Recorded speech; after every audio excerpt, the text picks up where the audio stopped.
राम राम मंडळी, मी निलेश कोडी फ्रॉम जळगाव.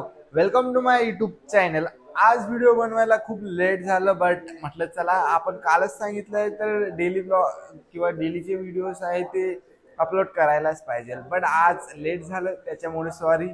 आणि आजचा दिवस हा खूप काही असा भारी गेला नाहीये. खूप म्हणजे एका जणाला हॉस्पिटलमध्ये टाकलं होतं, त्याच्यामुळे दुपार तर तिकडे गेली, संध्याकाळी घरी गेस्ट आल्यामुळे काही व्हिडिओ बनवता आले नाही. बट म्हटलं चला, आता बसलो आहे तर थोडी व्हिडिओ बनवून घेऊ.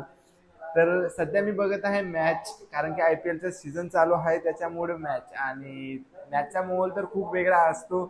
आणि आजची मॅच आहे I think Punjab versus KKR. तर पंजाबने दिलेला आहे 201चा टार्गेट. आणि आय थिंक ह्या टायमाला असं वाटतं की पंजाबने मॅच जिंकायला पाहिजे. आणि बघूया, तुम्ही सुद्धा IPL एन्जॉय करत असतात जसा मी एन्जॉय करतोय, तसा तुम्ही एन्जॉय करा. आणि खूप जण हे ते IPLचं सीझन चालू झालं की खूप जण हे आपापसात भांडणं करतात वगैरे. म्हणजे फ्रेंड्स मध्ये चालतं थोडंफार, CSK, MI, RCB, बाकी अदर टीम सुद्धा आहेत.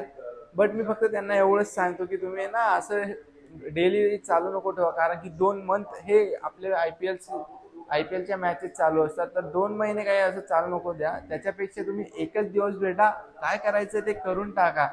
म्हणजे तुमचे 2 मंथ हे वेस्ट होणार नाही. तर बरं, मी तर आहे आता RCBचा सपोर्टर, तर मी थोडं RCBला सपोर्ट करेन. आणि आय होप की इस साल कप नाम दे. बाकी बघूया फायनल मध्ये काय होतं काय नाही, कारण की मेन मॅच आहे ना, प्ले ऑफची जी मॅच असते ती खूप इम्पॉर्टंट असते. तर बघूया आता काय होतंय काय नाही. आणि लवकरच भेटूया नेक्स्ट व्हिडिओ मध्ये. राम राम.